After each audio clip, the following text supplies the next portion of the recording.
Welcome to the Deep Dives, the place where we take these huge, complex subjects, filter them through the sources you share with us, and, well, we deliver the essential mind-blowing facts right to you. And today we are tackling an absolutely colossal figure. I mean, truly colossal. Today's deep dive is on a man so foundational to the Western world that he didn't just write a poem. He literally mapped the Christian cosmos for the next 700 years. And almost as a side project, basically invented the modern Italian language. Exactly. Our mission today is to explore the life, the intense political turmoil, and the monumental literary legacy of Dante Alighieri, the man we all know simply as Dante.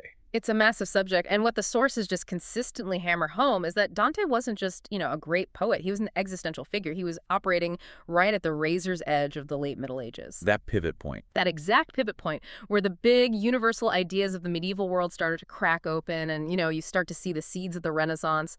Okay, so the ultimate nugget right up front is that Dante is universally seen as the author of the greatest literary work in the Italian language, the Divine Comedy.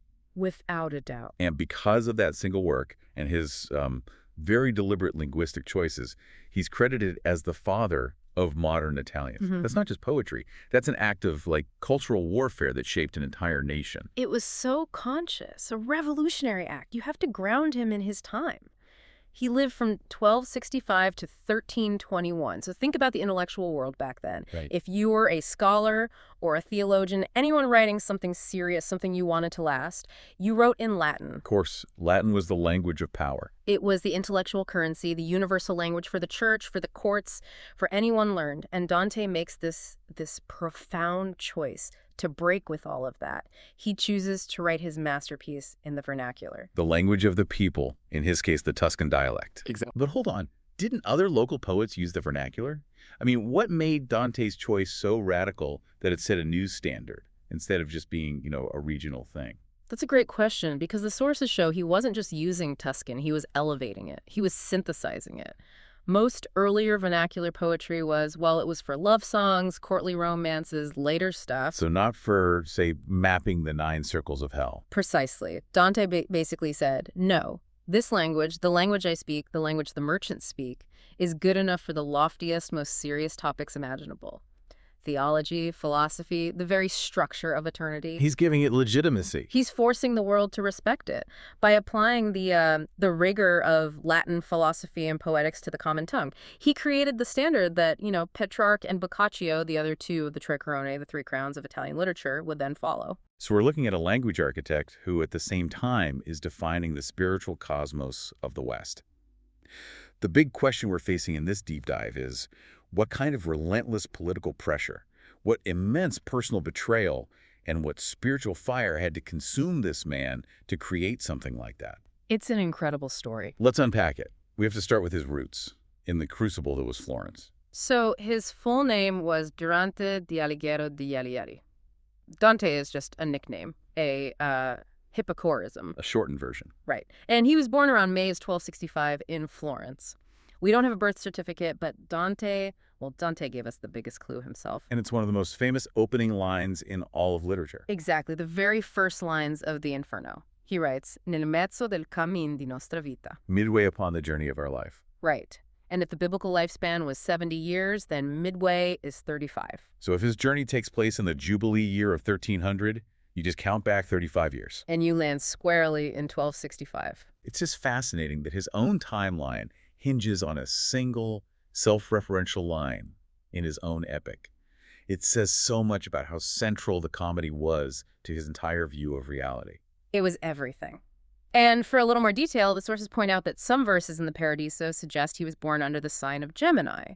So that would place his birth somewhere between, say, May 11th and June 11th. A nice celestial detail. Let's talk about his family. The sources say they were comfortable but not part of the top ruling class. Not at all. His father, Alighiero di Bellinzione, was a businessman, and this is important, a money lender. Oh, okay. Dante's mother, Bella, died when he was pretty young, under 10.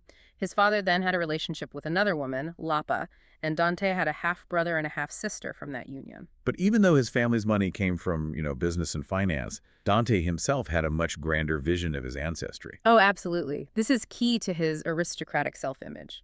He personally claimed his family descended from the ancient Romans. He even asserts it in the Inferno. He's always looking backward to imperial Rome or upward to the heavens rather than at the merchant class that was actually, paying the bills. It's a huge part of his identity. Yeah. He even creates this character in Paradiso, his great-great-grandfather Cacciaguida, to really establish this noble, if maybe slightly strained heritage. And that aristocratic self-image must have clashed pretty hard with the brutal political reality of his time. It was just nonstop, bloody civil conflict. You can't understand Dante without understanding this core fracture in Florentine life.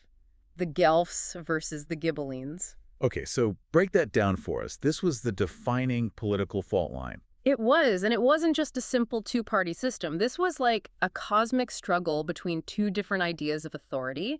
The Guelphs were the papal party. They supported the Pope and his temporal power. And the Ghibellines? They were the imperial party. They backed the Holy Roman Emperor. And this wasn't just like a debate club. This was a vicious local civil war. Absolutely. Control of cities like Florence was constantly flipping back and forth. The Ghibellines took Florence in 1260 after a huge bloody battle. Right. But then the Guelphs retook the city in 1266, just a year after Dante was born. The whole cycle was defined by brutal reprisals, seizing property, and, of course, exile. And Dante's family was Guelph. Yes, and after 1266, the Guelphs were in charge. Now, a lot of people picture Dante as this solemn, red-robed poet. But he wasn't just a political observer, he was a soldier. This is so critical to remember. He was a man of action. He actually served in the Guelph cavalry at a really decisive battle, the Battle of Campaldino, on June 11, 1289. And this battle really cemented Guelph power in the region. It did. And the sources even detail his specific role. He was a feditor. A feditor? What does that mean? It was the person responsible for the very first attack, the frontline charge. So the most dangerous job. By far. It was the role that demanded the most courage and had the highest risk of death. By serving as a feditor, Dante showed he was all in.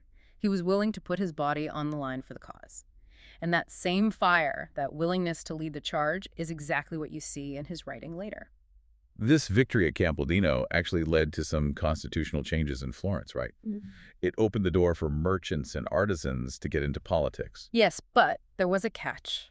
The rules still required you to be formally affiliated with a guild. So how did Dante, the intellectual, the poet, navigate that? To get into politics, he enrolled in the Physicians and Apothecaries Guild around 1295. That seems like a really odd choice for a philosopher and a poet. It sounds counterintuitive, but it actually makes a lot of sense for the time. The sources give a few reasons. One is that philosophy and medicine were often linked conceptually. Okay, I can see that. But the more pragmatic reason, and probably the real one, is that apothecaries back then also functioned as booksellers. So he joins the guild that controls the books to get his foot in the political door. It was a very clever workaround. And it worked. It allowed him to hold several important public offices in Florence, and it all culminated in him serving as one of the 6 city priors. Which was the highest executive office. A highest office. In 1300, Dante was at the absolute peak of Florentine power and influence. So we've got Dante, the fierce frontline soldier, Dante, the shrewd politician. But if you really want to understand the man, we have to talk about the person who was his entire life's purpose. His intellectual, spiritual, and literary foundation. Beatrice Portinari. Beatrice, the muse of Western literature. Absolutely. Dante claimed he first saw her when he was 9 and she was 8. He insists he fell in love at first sight, and this love would remain distant, idealized, and apparently they never exchanged anything more than a silent hello. It sounds like the classic courtly love tradition, this distant spiritual adoration. It is, but Dante completely revolutionizes the concept. Courtly love, the troubadour tradition, was often about this unattainable, sometimes erotic devotion. Dante takes that and makes it entirely spiritual. She becomes the Donna Angelicata. The angelic woman, yes. She's his reason for writing, and critically, after she dies in 1290, she becomes his ultimate spiritual guide. She is the physical manifestation of divine grace and revelation.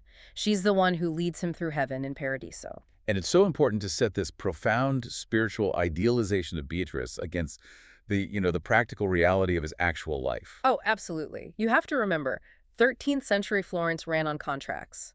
When Dante was just 12 years old, he was promised in marriage to Gemma di Manetto Donati. From the very powerful Donati family. Extremely powerful. This was a political and economic arrangement, plain and simple. We know they had at least 3 children together, Pietro, Jacopo, and Antonia, before he was exiled. And here's where we get that fascinating silence again.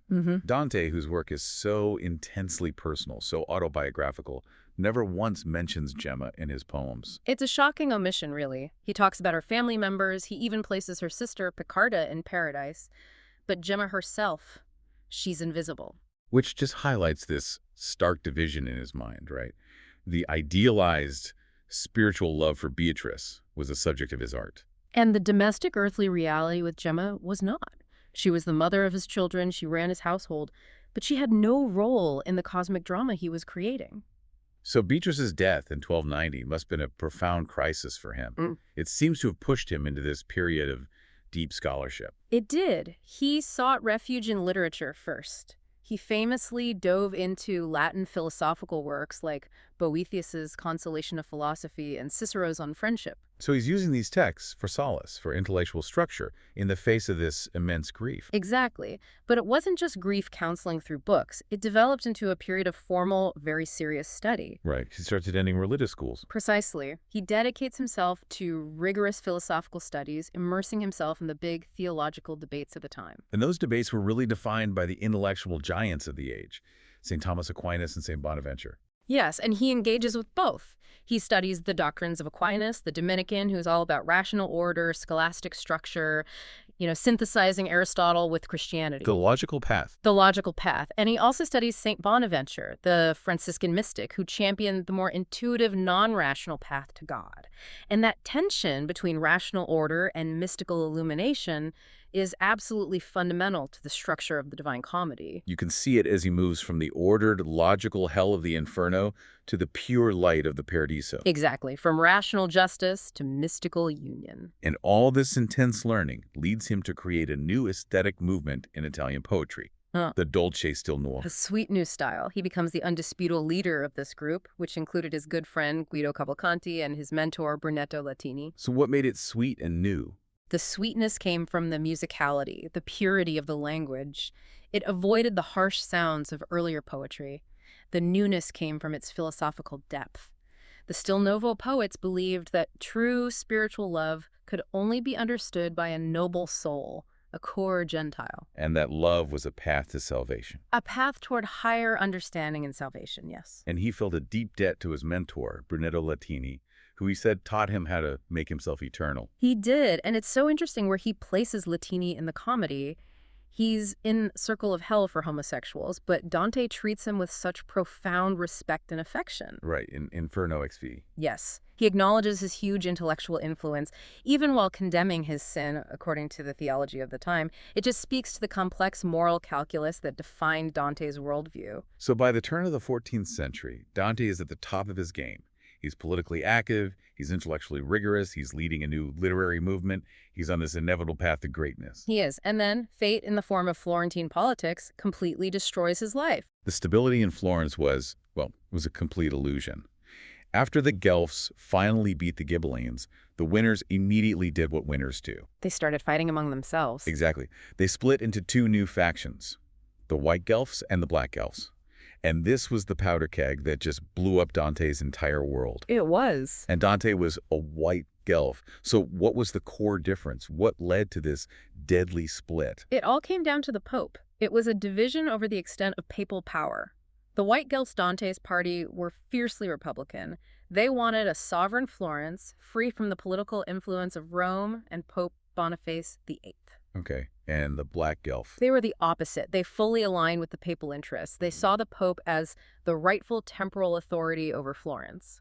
So the White Guelphs hold power for a short time, but the sources say the crisis really hits in 1301 when Pope Boniface starts making moves against them. That's right. The Pope threatened a military occupation, and Dante, who was serving as one of the priors at the time, was sent as part of a delegation to Rome. Their mission was to talk the Pope out of it. A desperate mission, yes. Yeah. They were trying to persuade him not to send Charles of Valois, the brother of the King of France, to Florence as a supposed peacemaker. It sounds like a trap. It was a textbook political trap. Pope Boniface dismissed the other delegates, but insisted that Dante had to stay in Rome. He's detained. Strategically detained. And while Dante is stuck in Rome, Charles of Valois marches into Florence, installs the Black Guelphs, and they immediately begin a campaign of revenge. Arson, murder, seizing property. And Dante, still in Rome, becomes the perfect scapegoat. He was a prominent white Guelph leader. The new Black Guelph regime had to get rid of him and take his assets. So in March 1302, Dante was condemned in absentia. In his absence. Right. He was sentenced to 2 years of exile and ordered to pay a massive fine. What were the official charges? The official charges were corruption and financial wrongdoing graft during his time in office. But the sources are unanimous. This was a politically motivated sham. They just wanted to eliminate a rival. And his decision about that fine, it set the course for the rest of his life. He refused to pay it. He saw the charges as completely baseless and, pointed out that his assets in Florence had already been seized anyway. To pay would be to admit guilt. Something he refused to do on principle. And that refusal was the pivot point. It didn't just confirm his exile, it resulted in a sentence of perpetual banishment. And that terrifying condition, the pyre. The threat of being burned alive if he ever returned. If he had set foot in Florence again without paying that fine and doing public penance, the sentence was clear. He would be burned at the stake. Just think about that. The man who was writing about the highest reaches of heaven was living every single day under the threat of the most horrific public execution imaginable, ordered by his own city. It's unbelievable. And it took Florence, 7 centuries to try and make it right? It's pretty striking. The city council symbolically rescinded his sentence in 2008. And for the 700th anniversary of his death in 2021, they held a symbolic virtual retrial to clear his name. But for Dante, the reality was just decades of wandering as a fugitive. Where did he go? At first, he joined some other exiled white Guelphs in trying to take Florence back by force, but he got disillusioned really quickly. He found all their infighting and backstabbing just unbearable. Which is when he famously declared he would become a party of one. That intellectual and political isolation is so key. He sought refuge all over Italy. He was a guest of the Della Scala family in Verona. He found patronage in Lunigiana with the Malaspina family. He was constantly moving, constantly dependent on the generosity of nobles. For a while, though, he pinned all his hopes on one man, Okay. the Holy Roman Emperor. Yes, in 1310, Henry VII of Luxembourg marched into Italy. For Dante, this was a moment of huge political optimism. He saw Henry as a new Charlemagne, the only person who could restore imperial authority, crush the Black Guelphs, and bring peace. And this hope is what produced his big political manifesto, De Monarchia. Absolutely. He wrote these passionate letters demanding that Henry VII act decisively. But fate was just brutal. Henry died of a fever in 1313. And with him died Dante's hope of returning to Florence as a victor. It was over. And that absolute disruption seems to be the necessary precondition for his masterpiece. The politician is gone, and the poet takes over. That's the critical moment. The sources really suggest that once he accepted that his political life was finished, his intellectual life just deepened immensely. The Divine Comedy, which is so much more ambitious and assured than his earlier work, was likely conceived and really started in earnest after that point. Beatrice comes back into focus. The memory of Beatrice returns to his imagination with this profound cosmic force. But Florence gave him one last chance to come home, didn't they, in 1315? They offered an amnesty, but the terms were humiliating. He would have to perform public penance and pay a huge fine. And his refusal was just an act of pure principle. He would not admit guilt for crimes he didn't commit. And the consequence of that refusal was just devastating, and it extended beyond him. It was. His death sentence was reconfirmed. And tragically, the sentence was explicitly extended to his sons, Pietro and Jacopo. He chose his honor over the safety of his own children. An impossible choice. And it defines his legacy. But even after all that, the sources show that he still hoped, late in his life, that he'd be invited back to Florence on honorable terms, just for his poetry.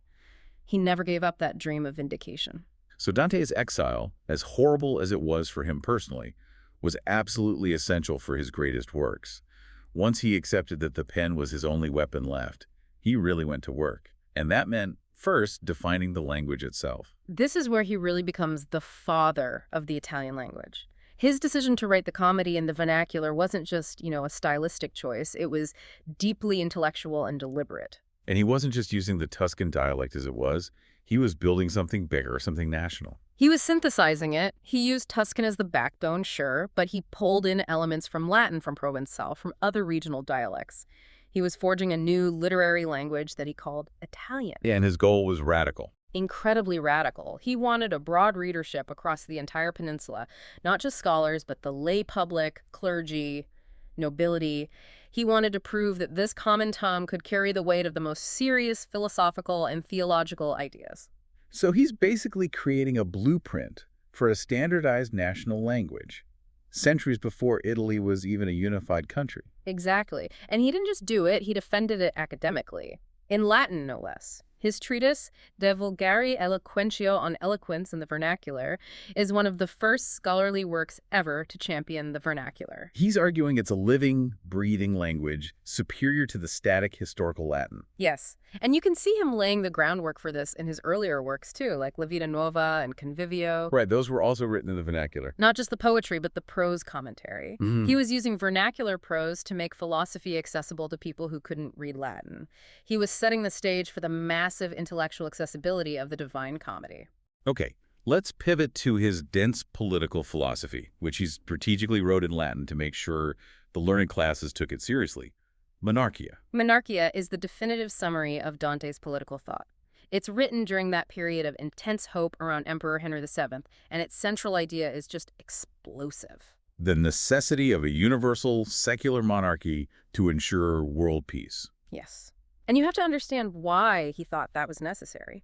For Dante, the fundamental problem was the temporal power of the papacy. The Pope was trying to govern both the spiritual world and the physical world, and that just led to conflict, corruption, and the kind of factionalism that destroyed Florence. So he proposes the two sons theory. The two suns theory, it's brilliant. Instead of the old medieval view of the Pope as the sun, the supreme authority, and the emperor as the moon, just reflecting the Pope's light.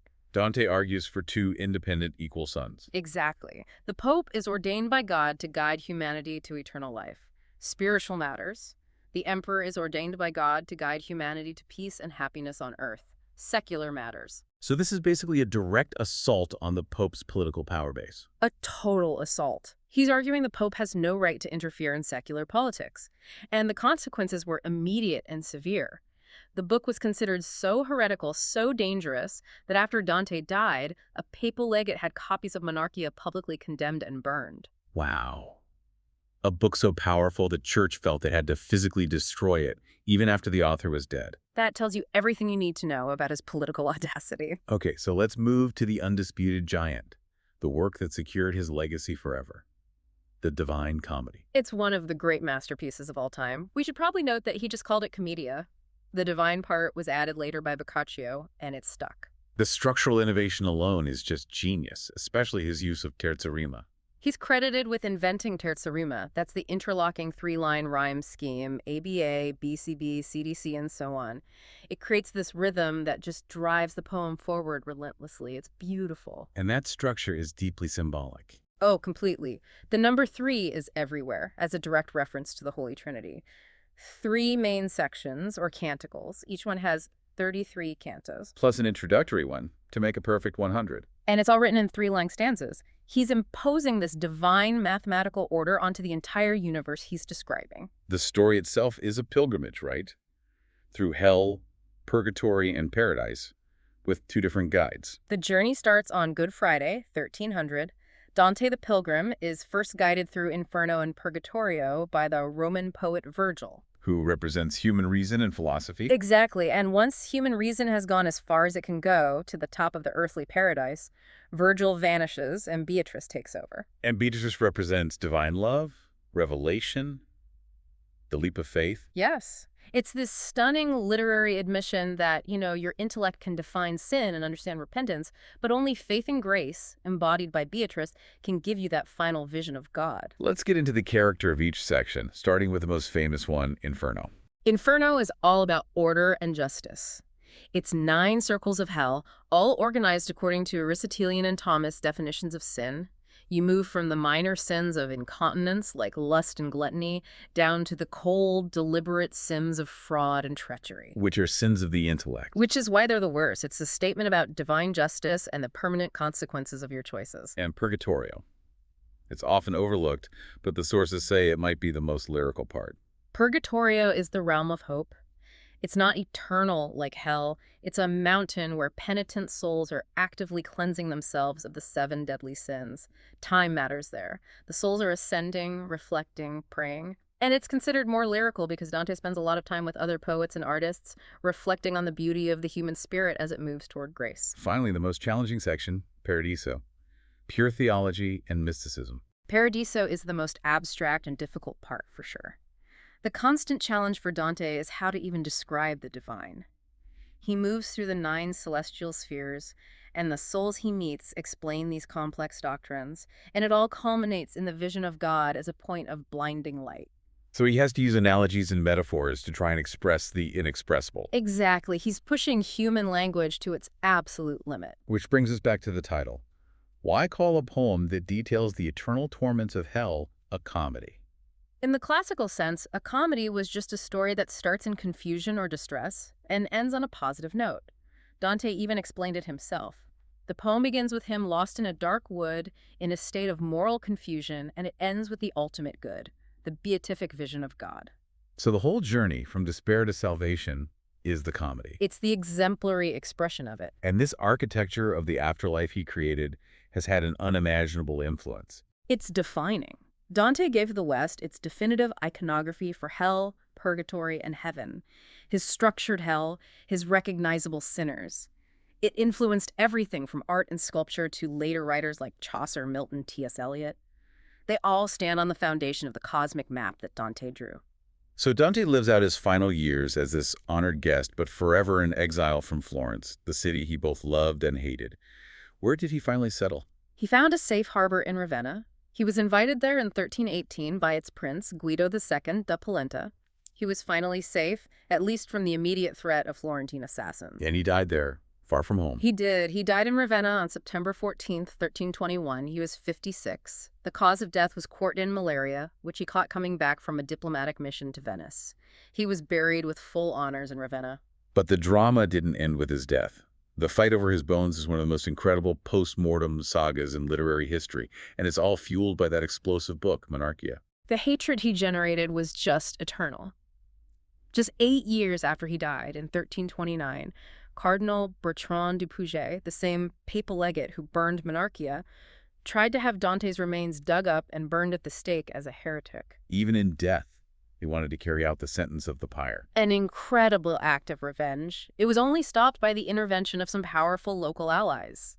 But the fight over his body didn't stop there. It just shifted from the church's anger to Florence's intense, profound regret. Florence, the city that threw him out, eventually decided they wanted their great son back. By the Renaissance, Florence was making these continuous, desperate requests for the return of his remains, but Ravenna, knowing what a treasure they had, consistently refused. At one point, they literally hid the bones, right? It did. In the 16th century, the custodians in Ravenna actually hid the bones in a false wall in a monastery to keep Florentine agents from seizing them. A centuries-long game of literary hide-and-seek.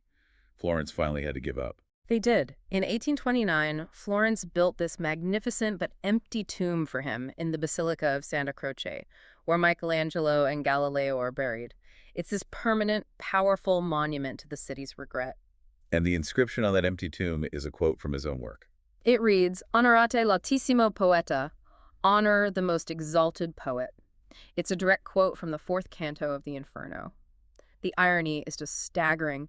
The city that condemned him to be burned alive now honors him with words from the very work he created during his exile.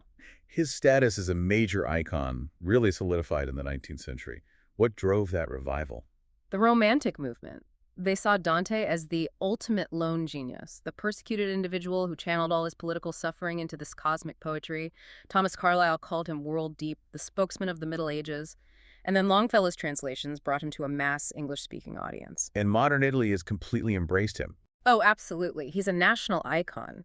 The first Italian dreadnought battleship was named the Dante Alighieri. The Catholic Church, which once wanted to burn his bones, now issues apostolic letters honoring him as a Catholic genius. And today, he's right there on the Italian €2 coin. A daily reminder. A constant daily reminder of the man who defined the nation. And the face we all know, that famous severe profile with the hooked nose, is that really him? That image mostly comes from a death mask, but modern scholars think that mask was probably carved much, much later, maybe around 1483. In 2007, a team of forensic engineers and artists did a scientific reconstruction of his face, and it suggested his features might have been a bit different from that popular image. So to wrap up this incredible deep dive, Dante Alighieri was Il Sommo Poeta, the supreme poet, who gave us the definitive map of the Christian afterlife. But he was also the intensely political, exiled Florentine whose personal suffering and principled defiance forged the Italian language. His legacy is dual. It's both the celestial world he described and the enduring cultural identity he helped create on Earth. The sheer tenacity of the man is what I keep coming back to. Well, you really have to think about the circumstances under which he wrote the Divine Comedy. He's a fugitive. He's dependent on handouts from nobles. He's offered a way home, a way to reconcile. But he refuses to sacrifice his honor. He wrote his journey toward God while living under a death sentence. And you have to consider what that means. This towering figure of literature wrote his greatest work knowing that his family's fate, that death sentence extended to his sons, was forever sealed by his principled refusal to compromise. The sheer audacity you'd need to keep composing Paradise while living under the daily threat of the pyre. It defines his genius. And it really asks you to question where your own loyalties would break. He chose the permanent, transcendent truth of his art over the temporary security of his life. Thank you for joining us for this deep dive into the architect of the Western afterlife.